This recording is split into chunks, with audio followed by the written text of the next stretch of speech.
Hi everybody and welcome back. In today's video I want to address the multitude of rumors about the royal family and the Harkles doing the rounds and currently in the media and also discussed on bigger channels. And I'm doing it for a reason and not merely to repeat what others are saying. You see, I have said this numerous times. I get the odd backlash when talking about Meghan Markle. A sugar or two sneaks into the comments or are sending me an email. On a few occasions, very few, considering that I have been doing this now for nearly 3 years, I received some rather vile comments or then email. However, having said that, each and every time I criticize or express my opinion on any other royal, excluding Harry, I get a torrent of rather disgusting comments, email, DMs, and in particular when I talk or mention King Charles.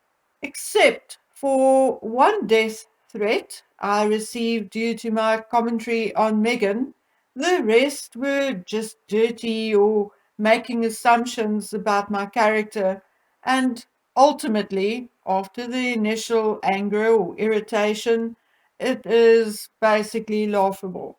Yes, I had one rather serious episode with, let's call him a head sugar, a male, whose name I may not mention. But that was dealt with by authorities, and very soon it was over and done with. However, not so when it comes to the new king. I even dare to give my opinion on a mainstream media article and I am attacked. I can accept people disagreeing with me. I can even often understand. And yes, lo and behold, even accept or grow to accept their point of view. But to go overboard and wish horrific things on me, calling me dirty names, etc., certainly does nothing to endear your king to me, to my family, or to anyone I come in contact with. So, in light of that, let's talk about all these rumors and how I truly feel about them, what I think and why. Because these people can scream and shout, but behind every rumor lurks a bit of truth. So let's start with the juiciest rumor, that of Meghan and Harry separating. In my video, I made it very clear that even the person who told me this story said it was gossip. The lady said she first heard it from one of her household staff, who heard it from someone who, in a way, works for Madame Markle. And I am not going to say whether this person works directly or indirectly for the Harkles. Anyway, the lady who told me mentioned it to a group of friends a day or two before she told it to me, and a few of her friends then said that they heard similar or different versions of the same story. So then she thought maybe I heard something. Well, I didn't until she told me her version, and the only reason I told you was because on the same day I read this email, I received another DM from someone who told me about seeing Harry flirt with someone at a polo match, which caused me to make a few inquiries, after which I was told that it is true, except that the woman had the name of the person he was flirting with wrong.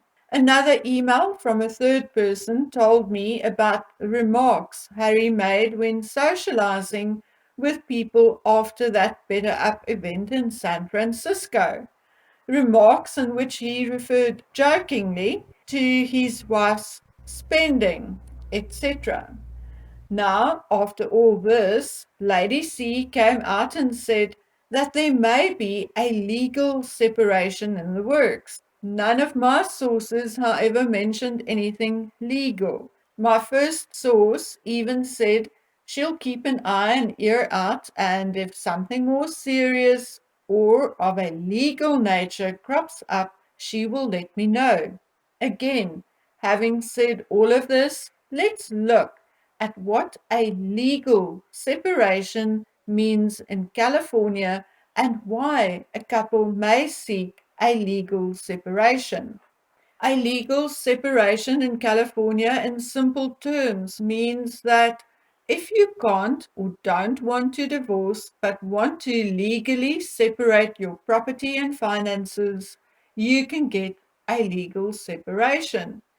In a legal separation, you stay married, but your property and debts are divided or separated, and certain arrangements are made about financial support. For instance, child support. If a couple decides to live separately, it can also include visitation with the children, but if they decide to still live together, it will not, as a legal separation could purely be put in place to separate and divide assets and finances.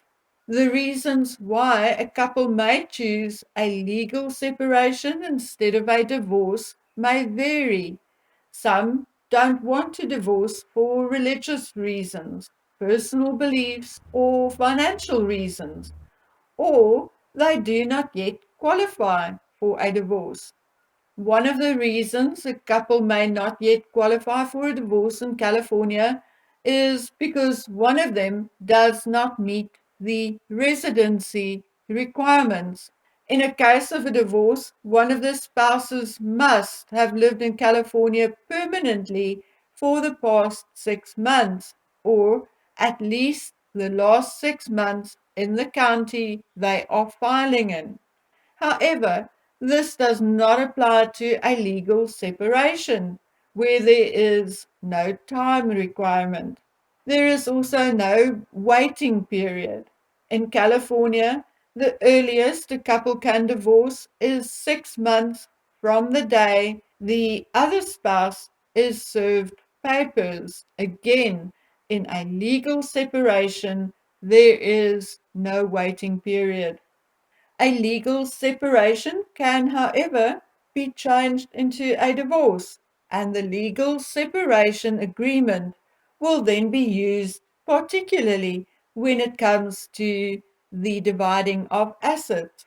In England, it is very similar, and similar reasons for a legal separation will apply.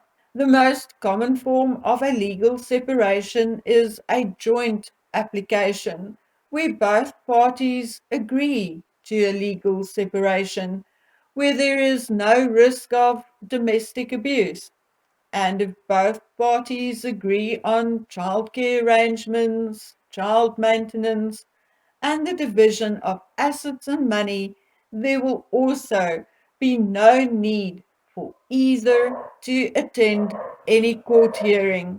In England, all you need to do, if this applies, is to complete a judicial separation application form D8S and then to send 3 copies of the application to the address on the form and keep your own copy. You have to include a copy of your marriage certificate and pay a fee of £365. Once filed and once approved by the court, details of the separation agreement remains private and cannot be accessed through court records. Of course, a partner, husband, or wife may not agree to a legal separation or the terms thereof, but the other partner can still apply on his or her own, and in rather complex cases, it is then recommended to obtain legal assistance and advice before filing. In the United Kingdom, however, there is one snag. Although A separation can last for as long as the couple wanted to, without getting divorced or changing the clauses of the agreement. The court can, and often does, make it valid for a period of 2 years, after which the couple can either divorce on the basis and terms of the separation agreement, or they can renegotiate the terms of the agreement. So, yes, Harry and Meghan may not like each other anymore, but don't want to divorce until after his father's coronation next year. Or they are simply splitting their assets, money, and debt. Or they are purposefully leaking this to keep us talking about them. Nobody knows as yet. But we all know that blabbermouth Megan can't keep her trap shut. And I'm sure we will find out which way the wind blows very soon. Okay, the next thing which I want to specifically address, because my opinion on the mainstream article released a torrent of abuse, and I'm referring to this article. The heading reads, "The real reason King Charles wants to axe 18-year-old Lady Louise from succession list, blah, blah, blah." Yes, the article is speculative and based on the fact that Charles vowed to slim down the monarchy. The very first point that the author makes is the children of the monarch will be prioritized and others will be downgraded. Secondly, he makes the point that the royal website currently displays 22 of the highest ranking members of the royal family, but that Charles plans to reduce it to only 7. However, the author and the experts completely misses the point, and the content has nothing to do with the heading. The heading talks about line of succession, whereas the content talks about titles. So, I do hope you have the energy to continue listening, because I would love for you to hear me out. Now, before I give you the current line of succession down to number 22, let me tell you this. One does not have to have a title to be in the line of succession, and you will very soon see why. First in line of succession is, of course, Prince William. Second, Prince George. Third, Charlotte. Fourth, Louis. Fifth, Harry. Sixth, Archie. Seventh, Lily. Eighth, Prince Andrew. Ninth, Prince Beatrice.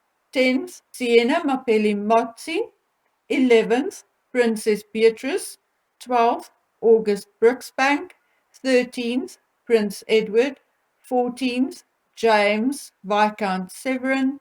15th, Lady Louise. 16th, Anne Princess Royal. 17th, Peter Phillips. 18th, Savannah Phillips. 19th, Isla Phillips. 20th, Zara Phillips. 21st, Mia Tyndall. 22nd, Lena Tyndall. And 23rd, Lucas Tyndall. So let's look at that list from different angles. And first of all, let's play judge and executioner ourselves. Starting with Harry. Harry said in so many words, he does not want to be a prince and does not like England. And he, of course, now permanently resides in the United States.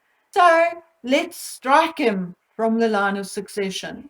Number 6, Archie is brought up in a home where his father does not like England and his mother hates the royal family. He will likely never be familiar with the inner workings, traditions, or culture of the royal family. So let's strike him from the line of succession. Number 7, Lily. The same applies as to Archie. So let's strike her from the line of succession. Number 8, Andrew. He retired from official duties, so effectively he can never become king. So let's strike him from the line of succession. Number 9, Princess Beatrice. She has her own career and does not perform royal duties, so let's strike her from the line of succession. Number 10, Sienna Mapelli Mozzi. We have not even seen the child yet. Her mother does not perform royal duties. So let's strike Sienna. Number 11, Princess Beatrice. She has her own career, does not do royal duties, so let's strike her. Number 12, August Brooksbank. His mother does not perform royal duties, and so far he has been relatively removed from royal traditions, so let's strike him. Number 13, Prince Edward, son of the Queen, and active working member of the royal family, so let's keep him. Number 14, James Viscount Severin. We do not yet know what he will decide for his future, but as his father is an active working royal, let's keep him. Number 15, Lady Louise. The same, for me, applies to Lady Louise, so let's keep her. Number 16, Anne Princess Royal. No argument there. She is a keeper. Number 17, Peter Phillips. Here I'm stuck because Peter has never performed royal duties, but is, of course, familiar with the inner workings and traditions and culture of the royal family. I personally feel that Peter has not been given the opportunity to show how good or how bad a royal he can be. So, from me, it is a tentative keep.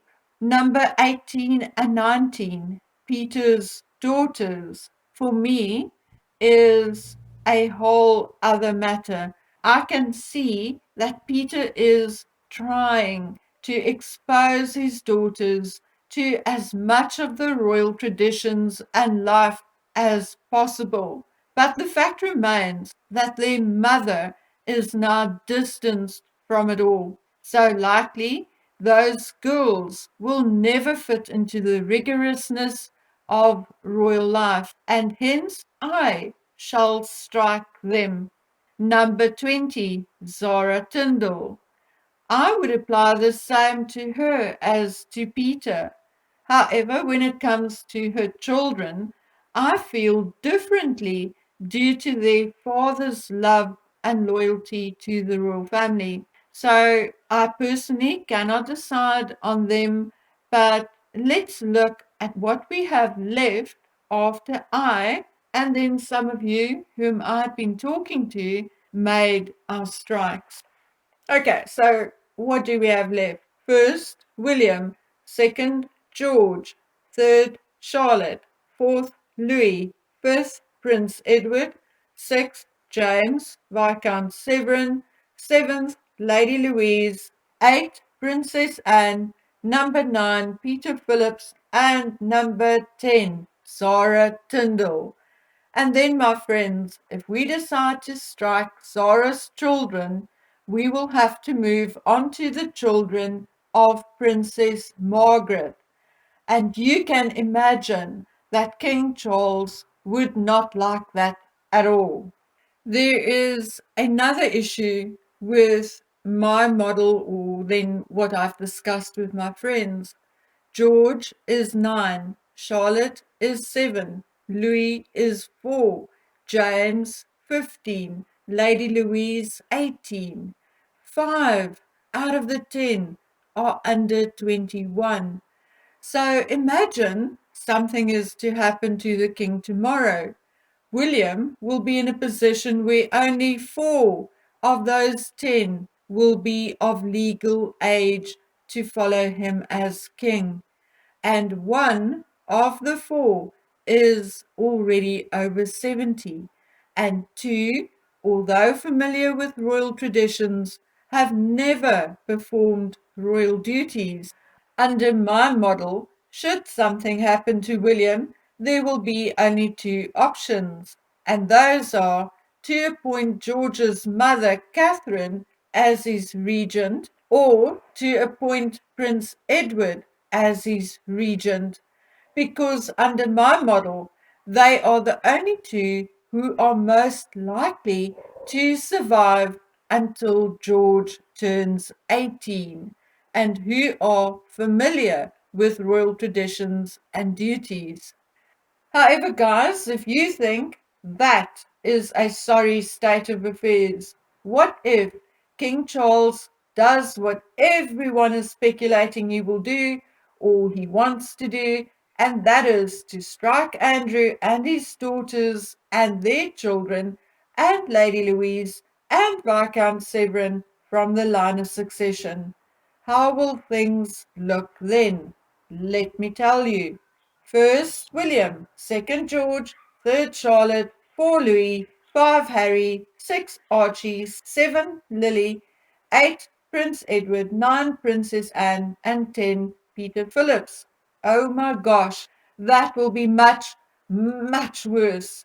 George again is 9, Charlotte 7, Louis 4, Archie 3, Lily 1. Again, 5 of the first 10 are under 21, but not like Lady Louise, only 2 or 3 years away from 21, but many years. Lily being nearly 20 years away from legal age, and even worse, if anything should happen to William, Harry will be regent until George turns 18. Talk about being one plane crash away from the throne. Meghan was not joking, and nor was she delusional when she said that at all. If it is true that the king will favor his own children over others, then she, Meghan, was right. Crude and harsh, but right. Okay, so part of the criticism and backlash I got did kindly mention that all these articles are purely speculation. And yes, indeed it is. And for that, I blame King Charles too. Buckingham Palace made it known that Charles will make titles and positions clear in a statement after the mourning period. Well, how long after the mourning period, they did not say. The Queen passed on the 8th of September, was buried on the 19th, and the royal family had another 7-day mourning period after the funeral, which brings it to the 26th of September. We are now nearly 2 months away from the end of the mourning period, and still no word. So how can anyone, including the media, be blamed for speculating, for the nation to be wondering? The king himself is the cause of all this speculation. His lack of action, his lack of committing to a decision is the cause of this speculation. And I have it on good authority that while he is gallivanting all over, the rift in the family is growing wider and wider. It is already said that Princess Beatrice has declined the role as Counselor of State. Once again, rumor, but it is important to the British people and the Commonwealth to know who will stand in for the king should he become incapacitated. Yet it does not seem important to the king himself. How can he cultivate trust or good feeling among the public if there is iciness and discontent in his own family, when there is uneasiness and mistrust in his own family? I don't know, you guys. This is not a happy time. And unlike his mother, the Queen, King Charles is yet to give us that sense of security, trust, or continuity. Next, we'll talk about some more rumors around Harry's book, but for now, this is enough for one day. Unfortunately, I had some personal matters to see to this week, but from this weekend onward, we'll be back to our regular chats until the end of the month. Okay, guys and girls, so until we meet again on the next one, please take good care of yourselves. Bye.